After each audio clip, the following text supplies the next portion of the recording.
Assalamualaikum warahmatullahi wabarakatuh. Bismillahirrahmanirrahim. Alhamdulillahirabbil alamin. Wa bihi nasta'inu ala umurid dunya waddin. Wassalatu wassalamu ala asyrafil mursalin wa ala alihi washabbihi ajmain. Amma ba'du. Segala puji bagi semesta alam. Kepadanya kami memohon pertolongan dalam urusan dunia dan agama. Dan semoga rahmat serta kesejahteraan dilimpahkan kepada Nabi yang paling mulia, serta kepada keluarga dan semua para sahabat.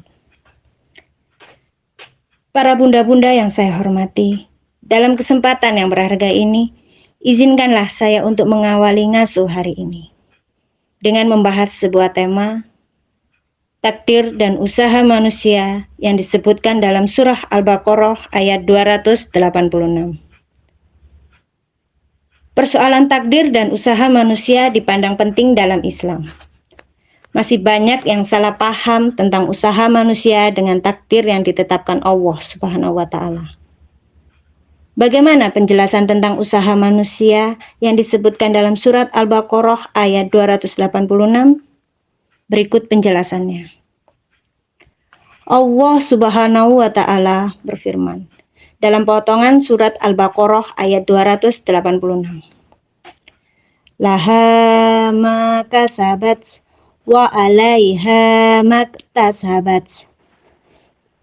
Ia mendapat pahala dari kebajikan yang diusahakannya, dan ia mendapat siksa dari kejahatan yang ia kerjakan. Ayat ini menjelaskan bahwa manusia itu memiliki kasab atau usaha. Dan di akhirat, manusia akan mempertanggungjawabkan kasabnya tersebut. Jika kasabnya seorang itu baik, ia akan mendapat pahala. Dan jika kasabnya itu buruk, maka ia akan mendapatkan siksa. Na'udzubillahi min dzalik. Apa definisi kasab? Kasab adalah mengarahkan tujuan dan kehendak terhadap suatu perbuatan, dan Allah yang menciptakan perbuatan tersebut ketika itu. Ahlus Sunnah meyakini bahwa manusia memiliki iradah atau kehendak. Allah menciptakan iradah pada manusia.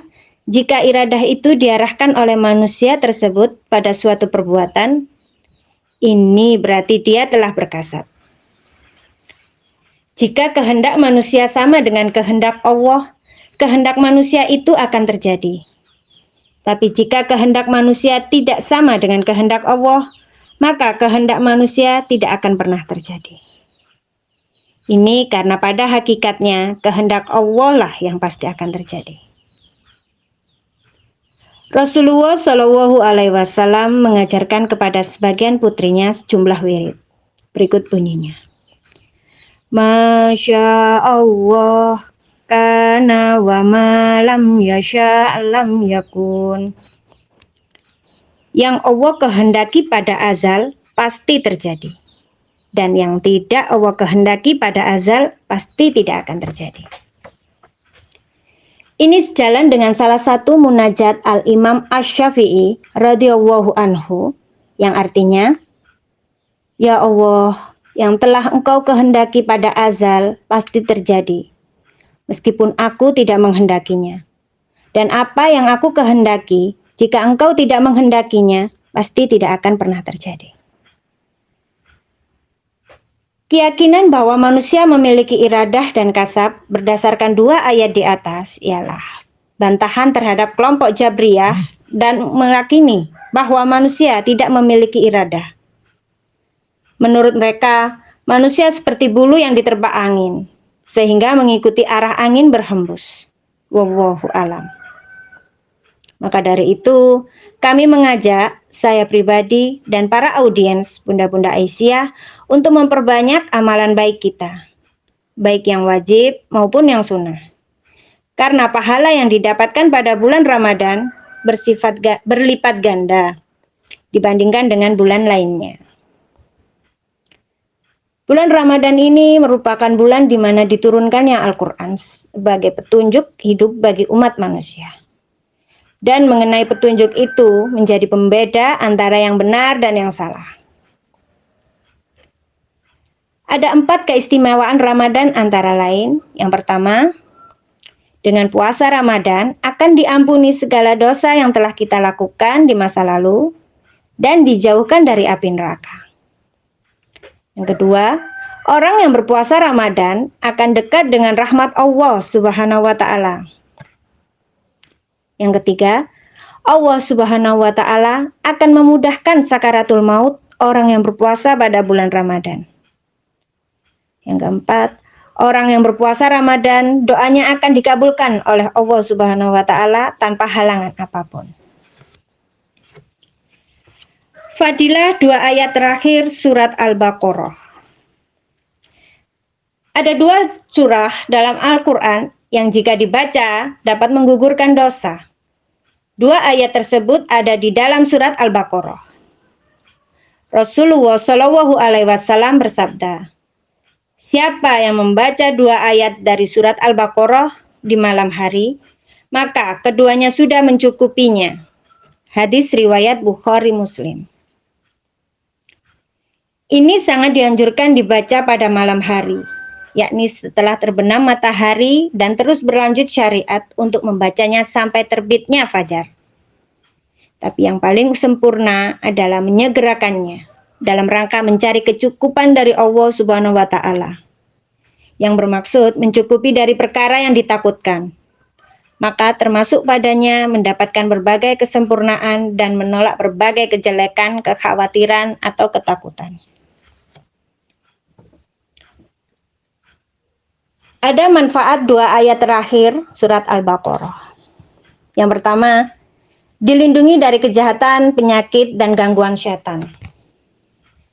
Nabi Muhammad SAW bersabda, sesungguhnya Allah telah menuliskan kitab di Lauhul Mahfuz 2000 tahun sebelum Dia menciptakan langit dan bumi. Dia menurunkan 2 ayat dari kitab tersebut yang menjadi akhir surat Al-Baqarah, dan tidaklah seseorang membacanya di dalam rumah selama 3 malam kecuali setan tidak akan memasukinya. Hadis riwayat Ahmad. Yang kedua, dibukakannya pintu langit dan dikabulkannya segala permintaan. Selain dilindungi dari segala kejahatan, manfaat 2 ayat terakhir surah Al-Baqarah jika kita membacanya secara rutin adalah dapat membuka pintu langit dan dikabulkannya segala permintaan kita. Selanjutnya, yang ketiga, diberikan kecukupan untuk urusan dunia dan akhirat. Dalam riwayat ini, banyak ulama yang memiliki pendapat yang berbeda mengenai kecukupan. Ada yang menyebutkan bahwa kecukupan tersebut bermakna rasa cukup untuk urusan dunia dan akhirat, serta dijauhkan dari kejelekan. Ada juga yang berpendapat bahwa mencukupkan dari sholat malam. Apapun pendapatnya, kita memahami bahwa manfaat 2 ayat terakhir surat Al-Baqarah sangat baik untuk kita, baik untuk spiritual dan jasmani kita. Yang terakhir, yang keempat, diberikan kepada pahala. Diriwayatkan oleh Abdul Razak, Rasulullah Shallallahu Alaihi Wasallam bersabda, siapa saja yang membaca akhir surat Al-Baqarah pada suatu malam, maka balasan membaca akhir surah itu akan mencukupkan untuknya pahala sholat malam pada malam tersebut. Demikian mutiara ilmu Ramadan yang bisa kami sampaikan. Jika ada tutur kata atau tindak tanduk saya yang kurang berkenan, mohon dimaafkan. Karena saya juga masih belajar. Dan semoga acara ngaji sore hari ini menjadi amal yang diterima oleh Allah Subhanahu wa taala. Selamat menunaikan ibadah puasa. Semoga kita semua diberi kelancaran dan kesehatan sampai hari kemenangan nanti. Akhir kata, saya Ratih Alita dari PCA Donomulyo. Wassalamualaikum warahmatullahi wabarakatuh.